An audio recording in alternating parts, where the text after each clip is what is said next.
महाराज की जय। जयकारा शेरा वाले का बोल साचे दरबार की जय। व्यास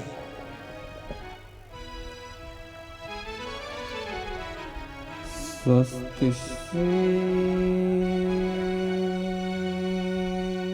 गणेशाय नमः।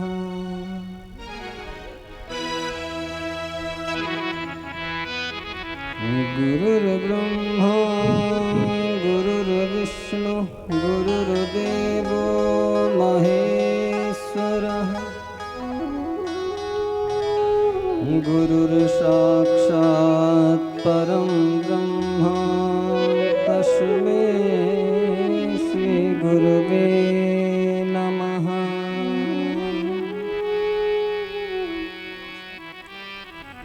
अज्ञानतिमिरान्धश्च ज्ञानाञ्जनशलाकया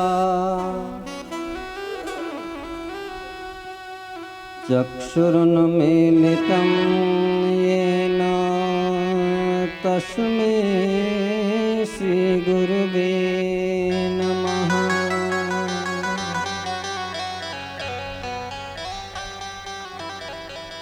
वरहापीडं नटवरवपुः कर्णयो कर्णिकारम् बिभ्रद्वासः कनककपिशं वैजयन्तीं च मालाम्। रन्ध्रानवेणोरधरसुधया पूरयन् गोपवृन्दैः वृन्दारण्यं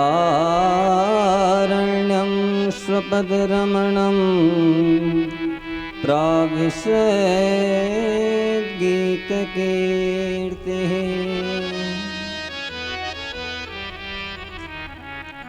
गुरुभरते त्यक्त्वा व्यचरदनवनं पद्मपदभ्यां प्रियाया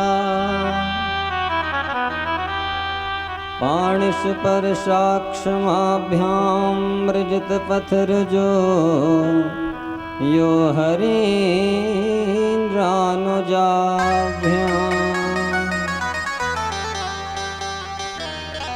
वैरूप्यां सुरपणख्या प्रियविरहर्षा रोपितभ्रूर्विजिम्बः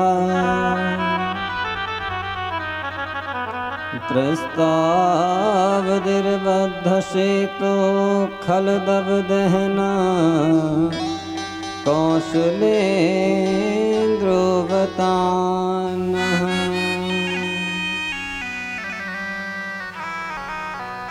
अतुलितबलधामं हेमशैलावदेहम्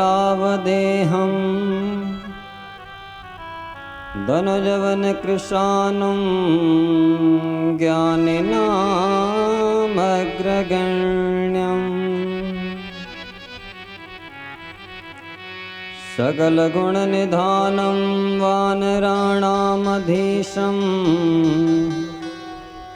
रघुपतिप्रियभक्तं वातजातं नमामि।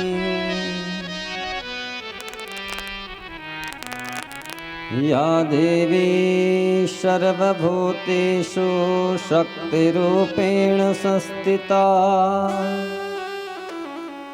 नमस्तस्यै नमस्तस्यै नमस्तस्यै नमो नमः। नमः श्रीबद्रीनाथाय सर्वभूतक्षयाय च स्वामी श्रीमाधवानन्दः गुरुणा गुरुवे नमः।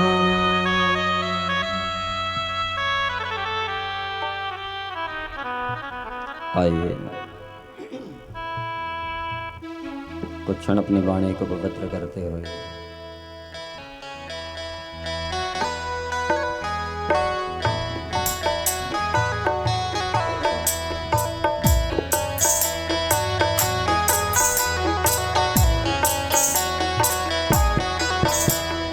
नव दुर्गा माँ नव दुर्गा माँ प्रणमामि नव दुर्गा माँ नव दुर्गा माँ प्रणमामि नव दुर्गा माँ नव दुर्गा माँ प्रणमामि नव दुर्गा माँ नव दुर्गा माँ प्रणमामि नव दुर्गा माँ प्रणमामि नव दुर्गा माँ प्रणमामि नव दुर्गा माँ प्रणमामि नव दुर्गा माँ प्रणमामि नव दुर्गा माँ प्रणमामि नव दुर्गा माँ प्रणमामि नव दुर्गा माँ प्रणमामि नव दुर्गा माँ प्रणमामि सुंदर रूप अनुपा नव दुर्गा माँ प्रणमामि सुंदर रूप अनूपा नव दुर्गा माँ प्रणमामि सुंदर रूप अनुपा नव दुर्गा माँ प्रणमामि सुंदर रूप अनूपा नव दुर्गा माँ प्रणमामि नव दुर्गा माँ नव दुर्गा माँ प्रणमामि नव दुर्गा माँ नव दुर्गा माँ प्रणमामि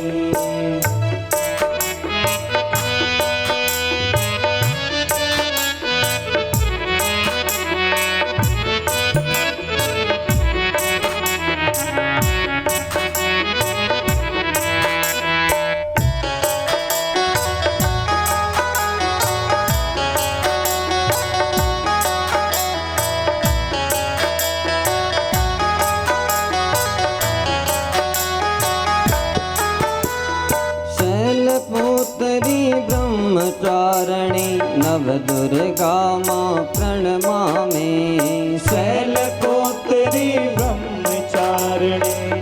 ब्रह्मचारिणी नव दुर्गा माँ प्रणमामि शैलपुत्री ब्रह्मचारिणी नव दुर्गा माँ प्रणमामि शैलपुत्री ब्रह्मचारिणी नव दुर्गा माँ प्रणमामि चंद्रे घंटा कुष्मांडा नव दुर्गा माँ प्रणमामि चंद्रे घंटा कुष्मांडा नव दुर्गा माँ प्रणमामि चंद्रे घंटा कुष्मांडा नव दुर्गा माँ प्रणमामि चंद्रे घंटा कुष्मांडा नव दुर्गा माँ प्रणमामि नव दुर्गा माँ नव दुर्गा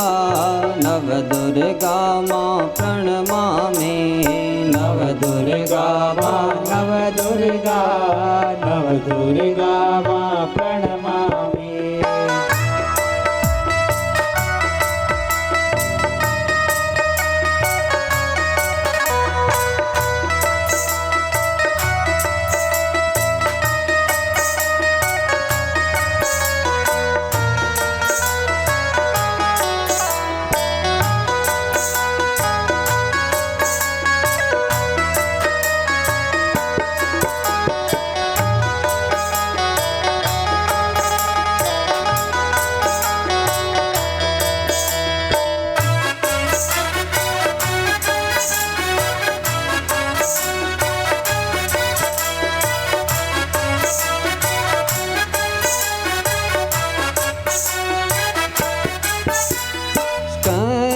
कात्यायनी माता नव दुर्गा माँ प्रणमामि स्कंद कात्यायनी माता नव दुर्गा माँ प्रणमामि स्कंद कात्यायनी माता नव दुर्गा माँ प्रणमामि स्कंद कात्यायनी माता नव दुर्गा माँ प्रणमामि काल रात सिद्धि नव दुर्गा मां प्रणमामि काल रात्रि गौरी सिद्धि नव दुर्गा प्रणमामि काल रात्रि गौरी सिद्धि नव दुर्गा मां प्रणमामि काल रात्रि गौरी सिद्धि नव दुर्गा प्रणमामि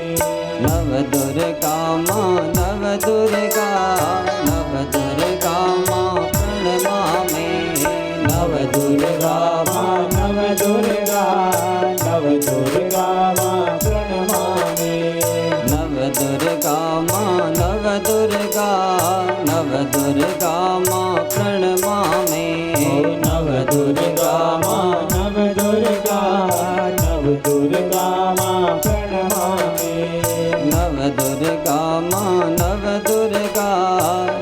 दुर्गा मां प्रणमामि नव दुर्गा मां नव दुर्गा मां प्रणमामि नव दुर्गा मां नव दुर्गा मां प्रणमामि नव दुर्गा मां नव दुर्गा मां प्रणमामि नव दुर्गा मां प्रणमामि नव दुर्गा मां प्रणमामि नव दुर्गा मां प्रणमामि नव दुर्गा मां प्रणमामि नव दुर्गा मां प्रणमामि नव दुर्गा मां प्रणमामि नव दुर्गा मां प्रणमामि नव दुर्गा मां प्रणमामि जगज्जननी जगदम्बा मैया की जय श्रीमद्देवी भागवत महापुराण की जय सद्गुरुदेव भगवान की जय श्री हनुमान जी महाराज की जय गंगा मैया की जय जमुना मैया की जय श्री बद्री विशाल धाम की जय शंकर भगवान की जय माँ परम्बानंदा भगवती की जय अनंत श्री विभूषित शंकराचार्य स्वामी श्री माधवाश्रम जी महाराज की जय नमः पार्वती पतये हर हर हर महादेव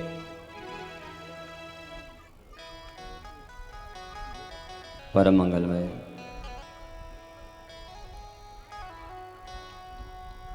परात्पर अखिलेश्वरी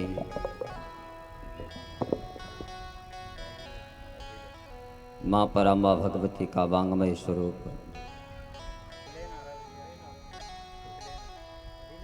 श्रीमद् देवी भागवत महापुराण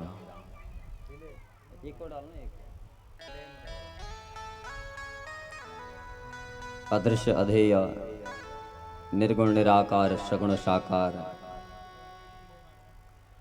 परब्रह्म परमात्मा भक्ति शक्ति स्वरूपा माता धर्म प्रेमी सज्जन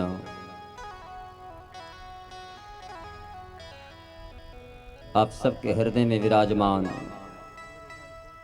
उस परब्रह्म परमात्मा को नमन करते हुए देवभूमि लोक कला उद्गम चैरिटेबल ट्रस्ट के तत्वाधान में आयोजित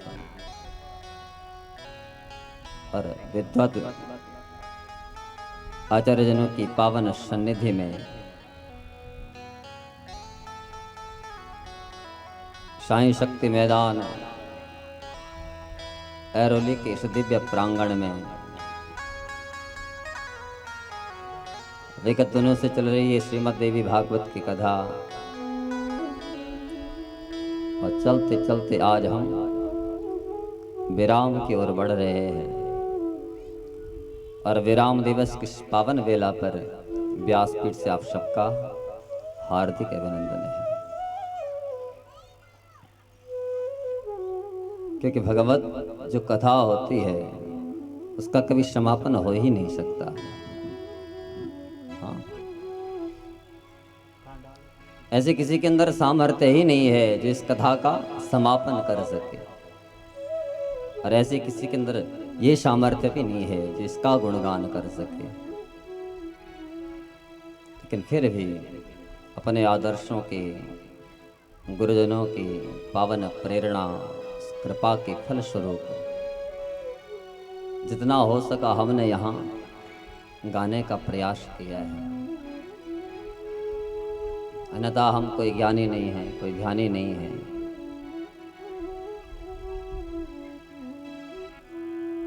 अपनी मति के अनुसार, यथाधीतम यथा मति के अनुसार जितना हमने यहाँ पर गाने का प्रयास किया, विश्वास है कि आपने उसको अपने हृदय में अवश्य उतारा होगा। और आज हम विराम की ओर बढ़ रहे हैं। विराम इसलिए भी है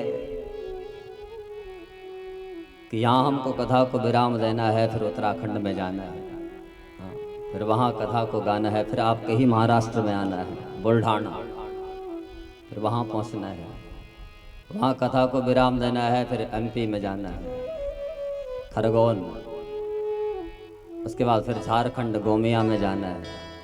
ये तो नित्य निरंतर बहने वाली धारा है, इसका समापन हो ही नहीं सकता।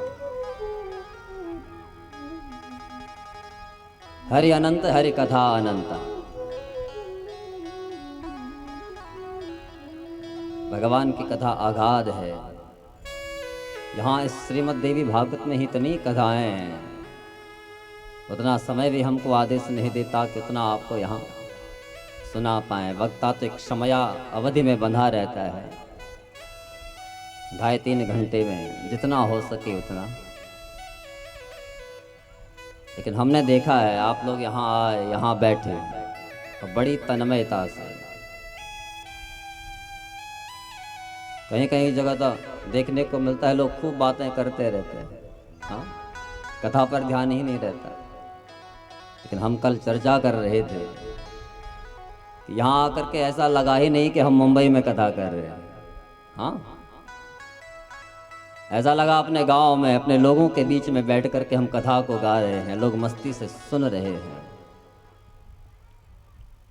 तो आपकी चर्चा अन्य कथाओं में हम अवश्य करेंगे कि श्रोता थे तो वहां में।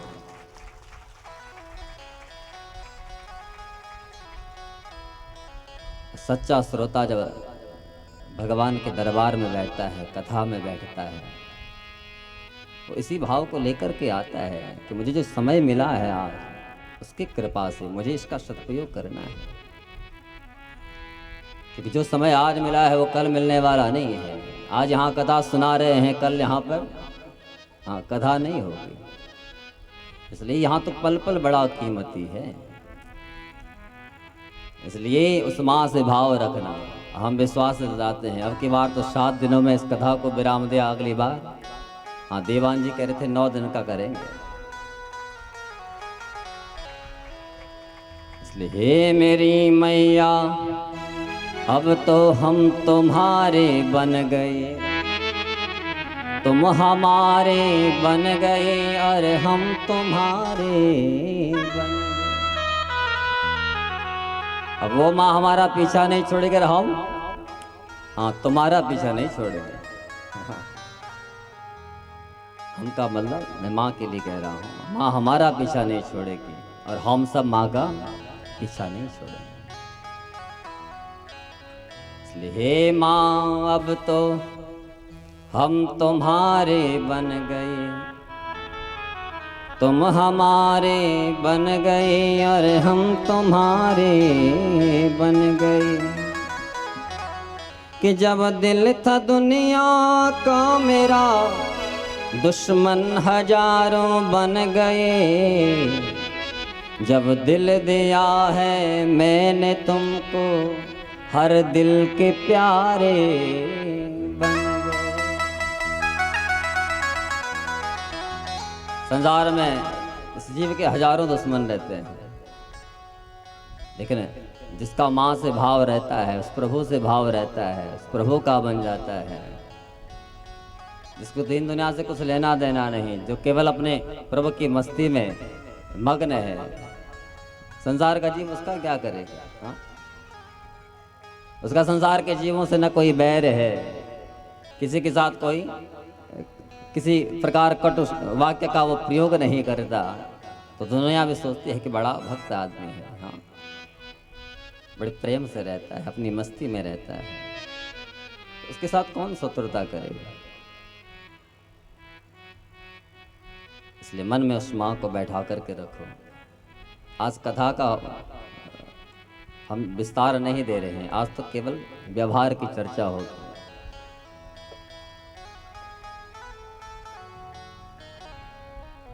आप और हम सब ने इस दिव्य गंगा में यहाँ अवगाहन किया है, और मुझे विश्वास है कि इस गंगा में जिसने भी गोता लगाया और जिस भी भाव से गोता लगाया, निश्चित वो माँ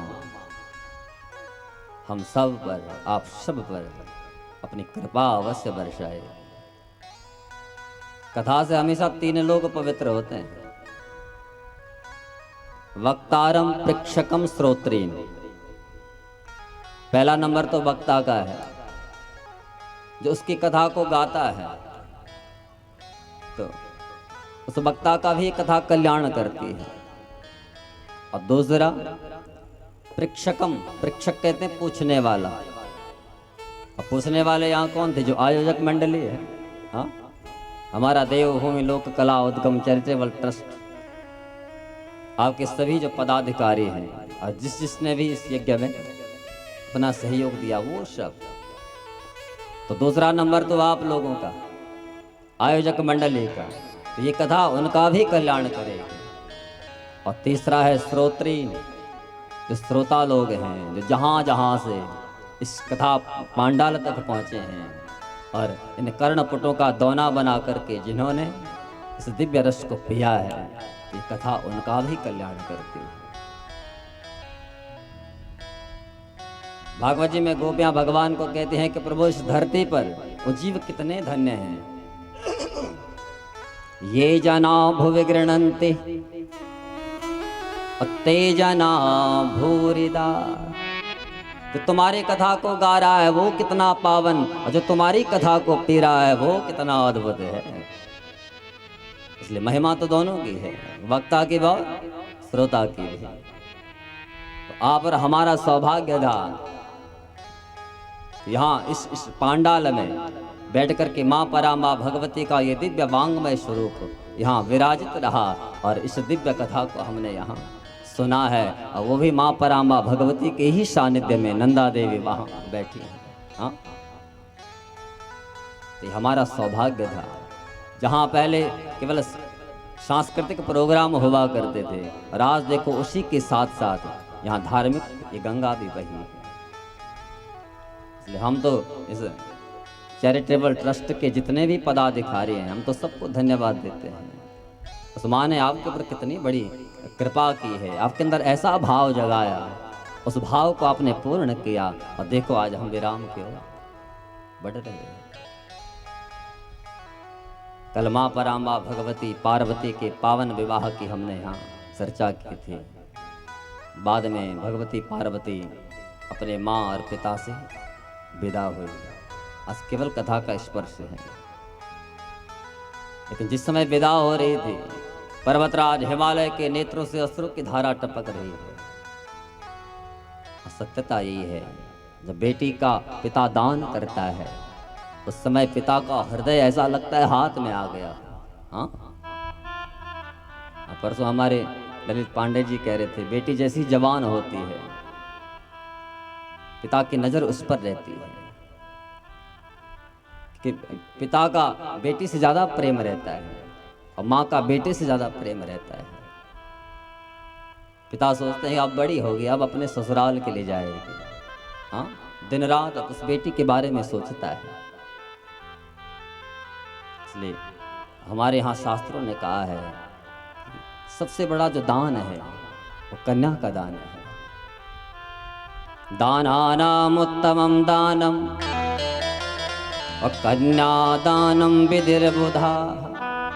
दानों में सर्वश्रेष्ठ दान। अन्य दानों में अभिमान आ सकता है, लेकिन कन्यादान में अभिमान नहीं, स्वाभिमान प्रकट होता है। हमने किसी को धन का दान दिया, किसी को भूमि का दान दिया तो हमारे अंदर ये भाव जग सकता है कि साहब मैंने तो उसको इतना धन दिया, मैंने तो उसको इतनी भूमि का दान दिया है। लेकिन एक पिता जब अपनी बेटी का दान करता है तो पिता के अंदर का जो स्वाभिमान है वो अस्त्र बनकर के बाहर प्रकट होता है। निर्निमेष नयनों से अपनी बेटी को विदा करता है। पर्वतराज हिमालय के नेत्र सजल हो गए। मैनाक आया पार्वती का भाई और जैसे अपनी बहन को देखता है वो रोता है। बहन के पास में जाता है, हृदय से लगाता है, क्योंकि भाई का बहन से ज्यादा प्रेम रहता है। बारंबार पार्वती आती है, मैनाक के हृदय से लिपट जाती है। भगवती मैना पार्वती को निहारती है। कल तक मेरे आंगन की शोभा थी, आज इस आंगन को छोड़ करके एक पराये घर में जा रही है। गुरु पत्नी आए, हमारे यहाँ प्राचीन काल में प्रथा थी, जब बेटी का विवाह होता था गुरु पत्नी आकर के शिक्षा देती थी और कहती थी कि बेटी आज के बाद तो अपने पति के कुल में रहेगी, वहां तेरे जो सास और ससुर हैं वही तेरी माँ, वही तेरे पिता है। हाँ, तो तेरा देवर है उसी को भाई की तरह समझना।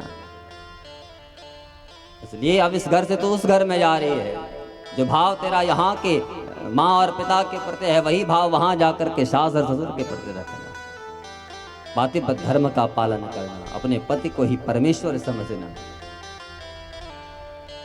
आपको पता हमारे यहाँ शास्त्र में पातिव्रत धर्म की अद्भुत महिमा है। कोई स्त्री किसी तीर्थ में जाना चाह रही है लेकिन किसी कारणवश न जा पा रही हो और तीर्थ का लाभ लेना चाह रही है तो उसको क्या करना चाहिए? हमारे यहाँ शास्त्र कहता है पति पादोदकम पिबे। उस स्त्री को यदि तीर्थों का लाभ लेना है तो अपने पति के चरणों को धो ले और उस जल का पान कर ले। इस संसार में जितने भी तीर्थ हैं उन सभी तीर्थों का फल घर बैठे उसको वहीं प्राप्त हो सकता है। तो कितनी स्त्रियां ऐसी हैं जो अपने पति के चरणों को धोती हैं? हाँ, कितनी हैं? हाँ, पीछे से एक हाथ उठ रहा है। हाँ, केवल एक करवा चौथ पे, बाकी हाँ रोज डंडे बजते हैं। तो गुरु पत्नी ने आकर के ये पातिव्रत धर्म का उपदेश दिया है। पर्वतराज हिमालय भगवान शंकर के पास में आए।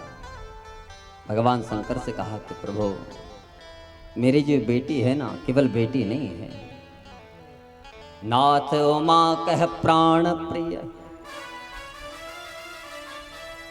पर्वतराज हिमालय कहते हैं ये मेरा प्राण है और आज ऐसा लग रहा है कि मेरा प्राण ही मुझसे दूर जा रहा है।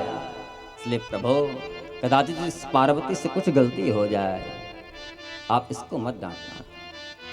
हाँ, आप मुझे डांट लेना लेकिन मेरी इस पार्वती को कभी कुछ मत कहना। उस दृश्य को देख करके भोले बाबा के नेत्र सजल हो गए। भोले बाबा के नेत्रों से अश्रु की धारा टपकने लगी।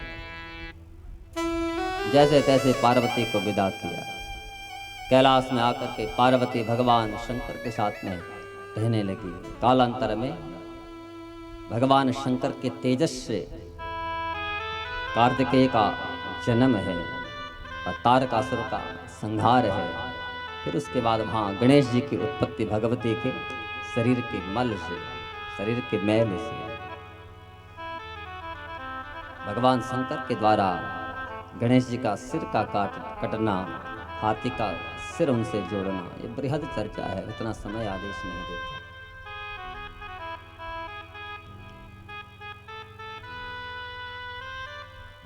राजा हरिश्चंद्र की पावन चर्चा है। हरिश्चंद्र ने सत्य के पथ पर चल करके न जाने कितनी कठिनाइयों को सहा। हाँ, पत्नी को बेच दिया, बेटे को बेच दिया, लेकिन सत्य को नहीं छोड़ा। क्योंकि जानते हैं धर्म का जो मूल स्तंभ है वो सत्य है। हमने परसों चर्चा की थी।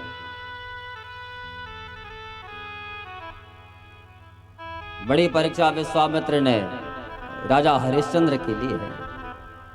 शमशान में चांडाल का स्वरूप धारण करना पड़ा। जिसको राजपीठ पर देखा था वो चांडाल भी बना है, लेकिन अपने धर्म से च्युत नहीं होगा। हम तो साहब यहाँ थोड़ा काम न बने तो हम भगवान भगवान कुछ नहीं है। हम यही तो कहते हैं, काम बना तो आस्तिक, काम नहीं बना तो नास्तिक। लेकिन उस राजा हरिश्चंद्र को देखिए, वो तो स्वयं राजा था।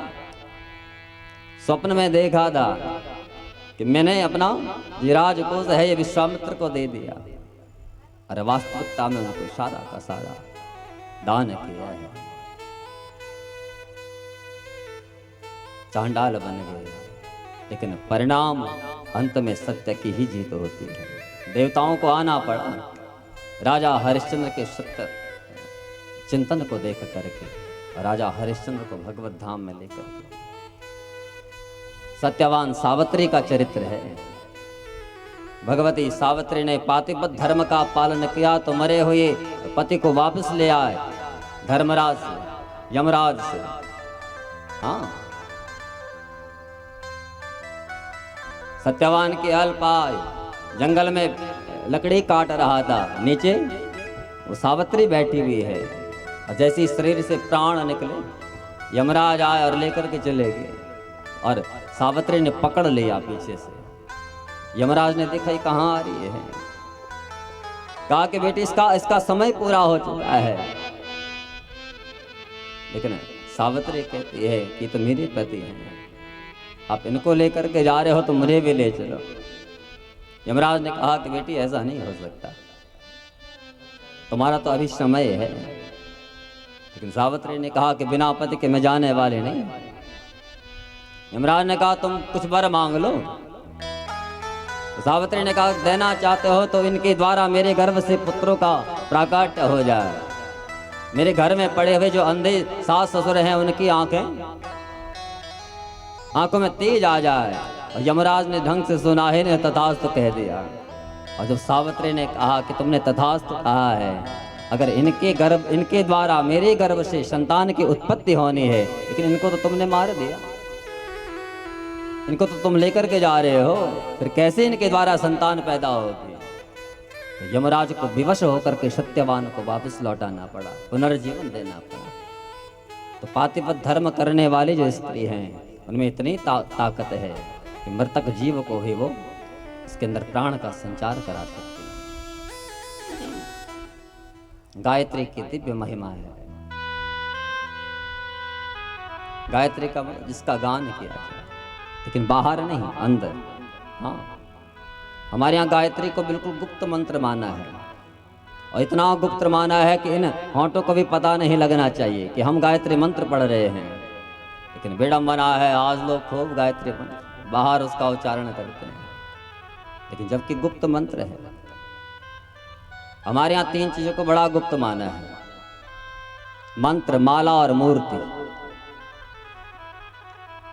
गुरुदेव के द्वारा प्रदत्त जो मंत्र है वो एकदम गुप्त, उसका बाहर बखान ही नहीं करना चाहिए। इसलिए आपने देखा होगा जब यज्ञोपवीत संस्कार होता है, गुरुदेव कानों में मंत्र देते हैं, अथवा जब कोई दीक्षा लेता है उस समय गुरुदेव कानों में मंत्र देते हैं, तो सांसों के द्वारा कानों में उस मंत्र को पहुंचाया जाता है ताकि कोई न सुने। हमारी सनातन संस्कृति है, सनातन धर्म में ये परंपरा है कि सांसों के द्वारा गुरुदेव शिष्य के कानों में उस मंत्र को फूंकते हैं, वो हृदय में आता है, और हृदय में आकर के उस मंत्र का अंदर ही अंदर वो शिष्य नित्य गान करता है।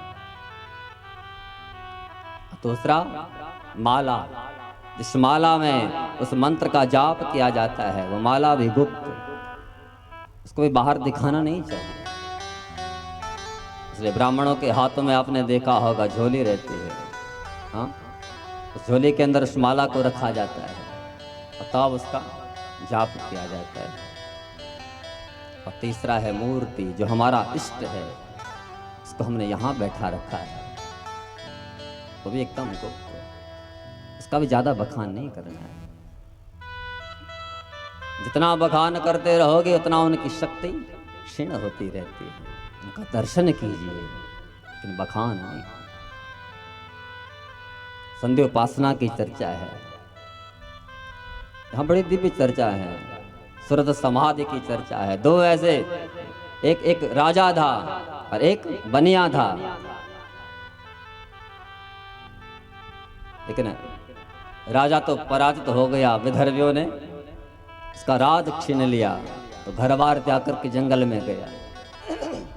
बनिए के यहाँ चोरी हो गई, चोर सारा धन चुरा करके ले गया। परिवार वालों ने देखा इसके पास अब कुछ नहीं है, तो उसको भी घर से निकाल दिया। दोनों जंगल में मेधा नाम के एक ऋषि हैं, मेधातिथि, उनके साथ वहाँ जब मिलन हुआ, उन्होंने भगवती की दीक्षा दी और कहा कि माँ का चिंतन करो, वो तो अन्नपूर्णा है, सबका भंडार भरने वाली है, तुम पर कृपा करेगी। और दोनों जंगल में बैठे, मिट्टी की मूर्ति बनाई, उस मूर्ति में माँ का दर्शन करना चाह रहे हैं। इसलिए गुरुदेव ने जो मंत्र दिया, उस मंत्र का खूब अंदर ही अंदर गान किया। और एक दिन भगवती ने ज्योति रूप में दर्शन दिया और हल्की झांकी जब देखी, तुरंत अदृश्य हो गए। दोनों छटपटाए, ये क्या हो गया। गुरुदेव के पास में आए, गुरुदेव ने कहा क्या माँ का दर्शन हुआ कि नहीं। दोनों कहते हैं कि गुरुदेव दर्शन तो नहीं हुआ, लेकिन एक ज्योति रूप में एक पुंज हमको दिखाई पड़ा। वो क्या था। गुरुदेव ने कहा वही तो चमत्कार है, माँ ने साकार स्वरूप नहीं दिखाया, लेकिन ज्योति रूप में तुम्हें दर्शन दिया है, इसका मतलब तुम पर कृपा होने वाली है, क्योंकि माँ का स्वरूप है ज्योति। या देवी सर्वभूतेषु, या देवी सर्वभूतेषु ज्योतिरूपेण संस्थिता, नमस्तस्यै नमस्तस्यै नमस्तस्यै नमो नमः। माँ ने जब ज्योति रूप में दर्शन दिया, गुरुदेव ने कहा कि आप कृपा होने वाली है, भजन को और बढ़ाओ। फिर जंगल में आए, भजन की पराकाष्ठा ऐसी बढ़ी कि एक दिन उसी मिट्टी की मूर्ति का भेदन करती हुई साक्षात भगवती सामने प्रकट हो गई। दोनों से कहा तुम्हें क्या चाहिए। राजा ने कहा कि महाराज मेरा जो राज्य विदर्भियों ने हर लिया है, मुझे वो वापस चाहिए। माँ ने तथास्तु कहा।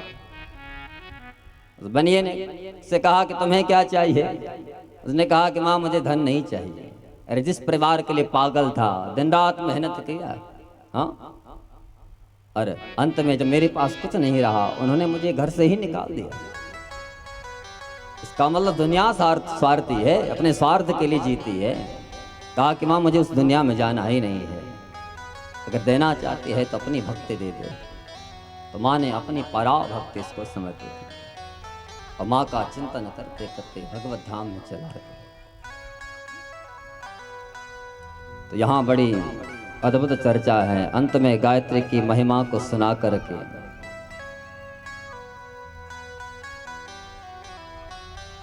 कभी हमारे अंदर भाव जगे कि हमें भी माँ का पूजन करना चाहिए, स्मरण करना चाहिए।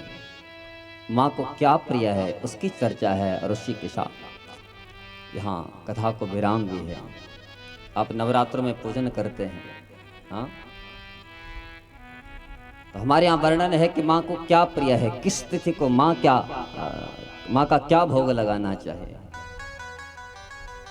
माया का भी दर्शन कराया, किसको, नारद जी को। हाँ, माया का दर्शन दोनों पुराणों में है, श्रीमद् भागवत में भी है और देवी भागवत में भी। श्रीमद् भागवत में मार्कंडेय ऋषि को माया का दर्शन और श्रीमद् देवी भागवत में नारद जी को माया का दर्शन। माया में जब नारद जी के अंदर भाव जगा कि माया क्या होती है, तो भगवान ने ऐसी माया दिखाई। नारद जी को लेकर के सरोवर में गए और डुबके लगाए तो नारद स्त्री बन गए। भूल गए अपने आप को, मैं कौन हूं। ब्रह्मा के यहाँ जिनका प्राकट्य हुआ था वो सब भूल गए। धरती पर आकर के स्त्री रूप में विलाप कर रहे हैं। एक राजा आया तालध्वज, कहा तुम कौन हो। स्त्री बने हुए नारद रो रहे हैं, भूल गए मैं कौन हूं, किस लिए आया हूं, मुझे कहाँ जाना है। माया ने सब भुला दिया। कहा कि महाराज मुझे कुछ पता ही नहीं है। तो तालध्वज वो लेकर के गया और नारद जी के साथ विवाह भी कर लिया, संतान भी हो गई। लेकिन फिर भी अपने आप को नहीं पहचान पाए। यही तो माया है। इस संसार में जब माया ने हमको जकड़ा तो हम अपने आप को भूल गए। मैं कौन हूं, मुझे क्या करना है। माया का अर्थ है माँ मन नहीं या मन जो है ही नहीं, उसका नाम माया है। नारद वहां स्त्री थे नहीं, लेकिन माया ने स्त्री बना दिया, स्त्री रूप में उनको दिखा दिया। कालांतर में संतानें भी हो गई और एक दिन भगवान आए, उस माया को अपने में जब लीन करना चाहा तो नारद जी को पुनः वहीं लेकर के उसी सरोवर में और फिर डुबकी लगाए। और डुबकी लगा करके जब बाहर आए तो नारद स्त्री का रूप त्याग दिया और अपने वास्तविक स्वरूप में आए। और अब पत्नी के वियोग में वो राजा भटकने लगा। उसने देखा कि यहाँ मेरी पत्नी इस सरोवर में डुबकी लगाने के लिए गई थी, लेकिन बाहर नहीं आए। वो स्त्री तो थी नहीं, वो तो नारद थे। हाँ, नारद अपने वास्तविक स्वरूप में आ गए। तब भगवान ने नारद को कहा कि माया देखी? बोला हाँ प्रभु, बहुत देखी। माया ने जाने इस संसार में मुझे कहाँ कहाँ भटका दिया था। जो नारद भगवान का मन वो संसार में स्त्री बन करके विलाप कर रहा है, संसार के लिए रो रहा है, यही तो माया है। यहाँ नारद जी को माया भी दिखाई। आगे यहाँ वर्णन है कि जब हम माँ का पूजन करते हैं, प्रतिपदा तिथि को माँ को घी का भोग लगाना चाहिए। बोले इससे क्या होगा? तो यहाँ श्रीमद् देवी भागवत में लिखा है कि प्रतिपतिथि माँ साध्य, प्रतिपतिथि माँ साध्य आजेन च पूजये। प्रतिपदा के दिन भगवती को यदि घी का भोग लगाया जाए तो हमारे अंदर बैठे हुए जो रोग हैं, रोग नष्ट हो जाते हैं। उन रोगों से हमें मुक्ति मिलती है। द्वितीयायाम शर्करा, द्वितीयायाम च शर्करा पूजये जगदम्बिका। द्वितीया के दिन भगवती को शर्करा का भोग लगाना चाहिए, शक्कर। उससे हमें दीर्घायु की प्राप्ति होती है। तृतीया दिवसे देवे दुग्धम पूजन कर्मणि। तृतीया के दिन भगवती को दूध का भोग लगाना चाहिए, इसलिए इससे हमारे जीवन के दुखों का निवारण हो जाता है। यहाँ सूर्य महाराज सोनकादशी को सुना रहे हैं कि चतुर्ध्याम पूजने पूपा देया देवी विजाय च अनोपा एव दातव्य न विघ्नेरभिभूयते। चतुर्थी के दिन पुवे समझते हो? हाँ हाँ, उन मीठे पुवों से चतुर्थी के दिन माँ का यदि भोग लगाया जाए तो यहाँ लिखा है कि जीव के जीवन के जितने भी विघ्न हैं माँ उन विघ्नों का हरण कर लेती है। पंचम्याम कदली जातम फलम देवेच निवेदये। पंचमी के दिन भगवती को जब केले का भोग लगाया जाए तो जो मंदबुद्धि बालक होता है उसके अंदर बुद्धि का संचार होता है। इसलिए बुद्धि को बढ़ाना चाहते हो तो नियम बनाओ, पंचमी के दिन रोज माँ को केले का भोग लगाओ। ये मैं नहीं कह रहा हूँ, श्रीमद् देवी भागवत कह रही है। और षष्टम्याम च तिथो मधु प्रोक्तन पूजकम। षष्ठी के दिन भगवती को मधु शहद का भोग लगाना है। बोले इससे हमारे अंदर कांतिमा जगती है, हमारा जो सौंदर्य है वो निखरने लगता है। और सप्तम्याम गुण नैवेद्यम देवे दत्वा विजाय च। सप्तमी के दिन भगवती को गुड़ का भोग लगाना चाहिए। इससे जीवन के जो शोक संताप हैं उनसे हमें मुक्ति मिलती है।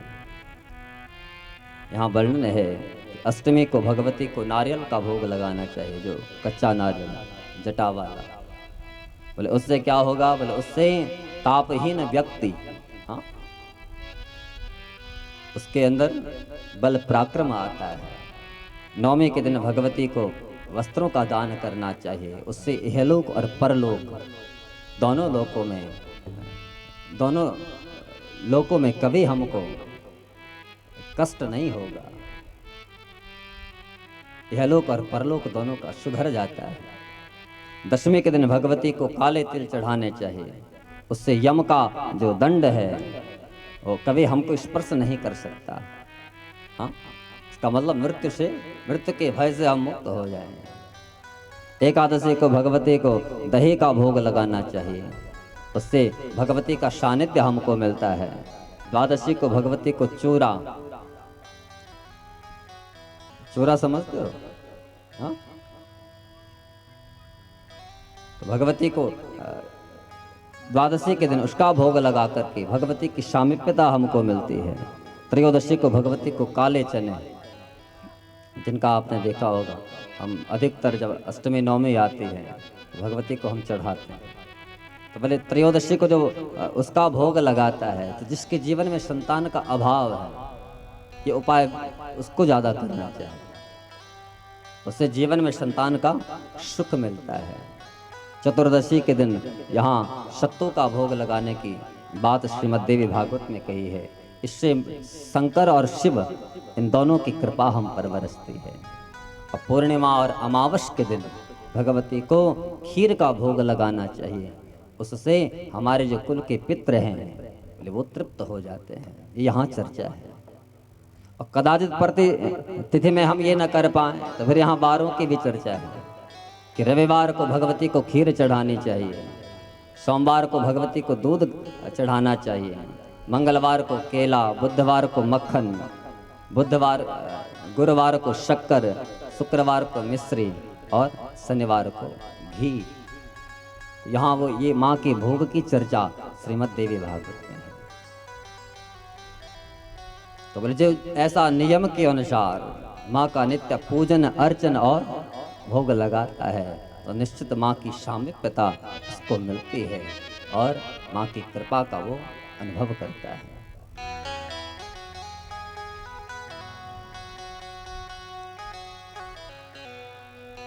पुराण की दिव्य महिमा को गा करके श्रीमद् देवी भागवत कथा को विराम है, लेकिन विराम देने से पूर्व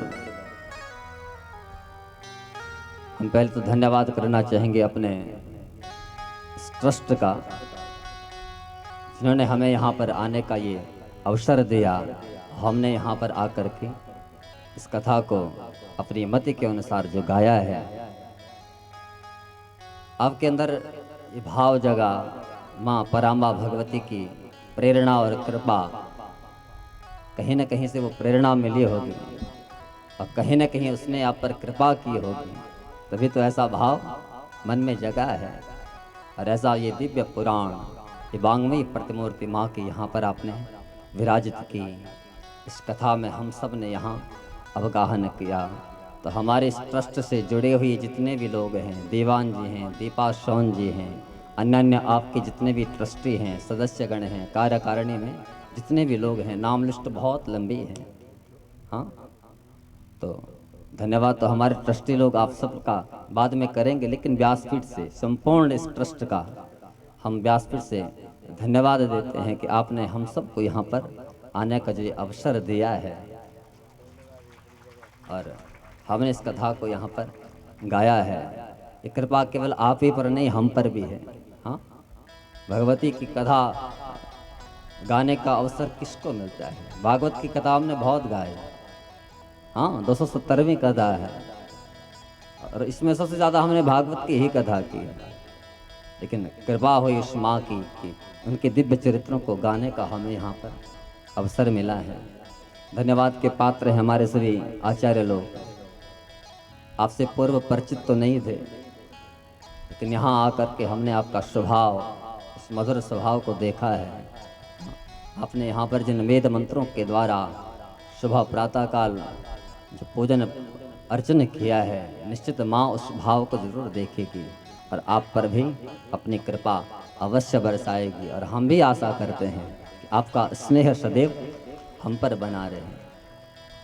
धन्यवाद के पात्र हैं हमारे जो संगीत मंडली हैं, हमारे रतुड़ी जी हैं, भुवनेश भट्ट जी हैं, अशोक रयाल जी हैं, हमारे विजेंद्र चमोली जी हैं। हाँ, और अशोक रयाल जी जो तबले पर हैं, कि आपको पता किसके बेटे हैं? हमारे उत्तराखंड के एक बहुत अच्छे कलाकार हर्षपति रयाल जी, हाँ, उनके बेटे हैं। नरेंद्र सिंह नेगी जी के जितने भी गाने हैं उनमें जिन्होंने अभिनय किया है वो हर्षपति रयाल जी उनके बेटे हैं। तो आप और हमारा तो नित्य संग है, लेकिन माँ सरस्वती की बड़ी कृपा आपके ऊपर है, और सरस्वती के साथ साथ लक्ष्मी की भी कृपा है। हाँ, सरस्वती और लक्ष्मी जब कि एक साथ नहीं रहते, लेकिन आप पर बड़ी कृपा है। लक्ष्मी भी बरस रही है और सरस्वती की कृपा कंठ में आपकी वो बैठी हुई है। धन्यवाद के पात्र हमारे कैमरामैन अरविंद जी, हमारी प्रत्येक कथाओं को आप चैनलों पर हमारे चलाते हैं और एक याद को आपने बना कर के रखा है। अन्यथा यहाँ कथा की और सब भूल के, लेकिन आपने कैमरे में उसको कैद किया है और 3 चैनलों पर उसको चलाया है। हमारे देवभूमि लोक कला उद्गम चैरिटेबल ट्रस्ट यूट्यूब चैनल है, उस पर भी आप इस कथा को देख सकते हैं। हमारा आचार्य विपिन कृष्ण नाम से चैनल है, उस पर भी इस कथा को आप देख सकते हैं। और केदार टीवी, इन 3 चैनलों पर इस कथा का लाइव प्रसारण आपने देखा और आगे भी देखते रहेंगे। धन्यवाद के पात्र हैं हमारे भंडार में, क्या नाम था? हाँ, हरीश जी। हाँ, बड़ा सुंदर भोजन। भंडार गृह की जो सेवा है वही तो सबसे बड़ी सेवा है। यहाँ हरीश जी ने वो सेवा दी है और वहाँ हमारे पांडे जी ने वो सेवा दी है। हाँ, जैसे माँ भोजन बनाती है अपने बच्चों को पवाती है, ऐसा स्वाद आपके हाथ में, जबकि हमसे तो आप बड़े हैं, लेकिन बड़े ही भाव से आपने जो सेवा की है, निश्चित माँ सेवा का लाभ आपको अवश्य देगी। आपके बच्चे दिन दोगुनी रात चौगुनी खूब उन्नति करें। धन्यवाद के पात्र हमारे साउंड मास्टर, क्या नाम है उनका? हाँ, साउंड वाले भाई, नाम तो हमें नहीं पता, लेकिन आपने जो ये सेवा यहाँ पर दी है, देखो अगर ये साउंड नहीं होता तो हमारी वाणी तो हम तक ही रहते हैं, आप तक तो पहुँचती ही नहीं। हाँ, इसलिए आपने जो साउंड की सेवा दी है इसका फल आपको निश्चित, क्योंकि भगवती के दरबार में वो सेवा है। धन्यवाद के पात्र हमारे अन्य जो बाहर से लोग आए, हमारे आचार्य जी सामने बैठे हैं, नाम तो मुझे नहीं पता, हमारे डिमरी जी हैं जिनको मैं जानता हूँ, और अन्य जो भी लोग यहाँ बाहर से आए इस यज्ञ में आपने अपनी सेवा दी। हमारे सुनील जी जोशी जी, हाँ, जो भी लोग बाहर से आए हैं और इस यज्ञ में आपने अपनी सेवा दी है, ये बहुत बड़ा यज्ञ है, छोटी मोटी बात नहीं है। हम अपने घर में एक भागवत कथा को करने के लिए 100 बार सोचते हैं, लेकिन इस ट्रस्ट के माध्यम से यहाँ ये इस यज्ञ में जिसने भी आहुति डाली है, निश्चित संपूर्ण कथा का लाभ आपको मिलने वाला है, ये हम माँ से प्रार्थना करते हैं। धन्यवाद के पात्र आप सभी लोग जो भी कथा को सुनने के लिए आए, आप नहीं होते तो फिर हम किस काम में, हम किसको कथा सुनाते। इसलिए श्रोताओं की भूमिका सबसे ज़्यादा है, और विशेषकर महिलाओं की, क्योंकि धर्म तो महिलाओं पर टिका है। हाँ, इसलिए पत्नी को केवल पत्नी नहीं कहा है, पत्नी को धर्म पत्नी कहा है। जो अपने पति को धर्म के मार्ग पर लगा दे उसका नाम धर्म पत्नी है। तो आप लोगों की यहाँ खूब संख्या रही, आज तो पुरुष भी खूब दिखाई दे रहे हैं, लेकिन शायद आपने उनको भी इस मार्ग पर लगा दिया हो। तो धन्यवाद के पात्र आप सभी लोग जिन्होंने इस कथा को सुना, जिस भाव से सुना। कदाचित कोई यहाँ ना आ पाया हो, ध्वनि यंत्रों के माध्यम से घर में बैठ कर के भी यदि उन्होंने सुना हो, तो यहाँ तो एक अक्षर भी कान में पड़ जाए तो उस जीव का वो शिक्षण कल्याण है। तो जिसने घर में बैठ कर के भी सुना है, माँ पराम्बा भगवती उनका भी कल्याण करे। धन्यवाद के पात्र हमारे टेंट, किसका है टेंट? इन्हीं का है। अच्छा, जिन्होंने ये दिव्य दरबार यहाँ पर बनाया है, हाँ, 7 दिन के लिए जो दिव्य भवन यहाँ पर बनाया, माँ को यहाँ ब्राह्मणों के द्वारा स्थापित किया गया और नित्य यहाँ जो पूजन अर्चन चला है, माँ पराम्बा भगवती आपकी इस सेवा का लाभ आपके संपूर्ण परिवार को अवश्य दे। आपके अंदर खूब आतिथ्य सत्कार की भावना रहे, दिन दोगुनी रात चौगुनी आप सभी लोग खूब उन्नति करें। अन्य अन्य जिन लोगों का नाम छूट गया हो, हमें तो किसी का नाम पता भी नहीं है जिनके साथ संपर्क था। हमारे दीवान जी का फोन आया था, गुरुजी आपको कथा करनी है। हमारे रतोड़ी जी का आपसे संपर्क था, तो रतोड़ी जी ने हमको फ़ोन किया। हम तो कथा ही कर रहे थे, देहरादून में उस समय कथा चल रही थी। रतोड़ी जी ने कहा कि वहाँ चलना है, और केवल आदेश दे दिया कि चलना नहीं है, चलना है। हाँ, तो फिर तो हम कुछ कह भी नहीं पाए और आए। तो यहाँ आप लोगों का जो भाव और प्रेम हमने देखा है, इस भाव और प्रेम को हम भी नमन करते हैं। वाणी को विराम देने से पूर्व इतना ही कहेंगे, इन आँखों को चिरागों से महफूज रखना, बहुत दूर तक रात ही रात होगी। मुसाफिर तुम भी है, मुसाफिर हम भी है, न जाने फिर का मुलाकात होगी। उस प्रभु की इस माँ की कृपा रही तो निश्चित कहीं न कहीं किसी न किसी मोड़ पर आप और हमारा दोबारा मिलन अवश्य होगा।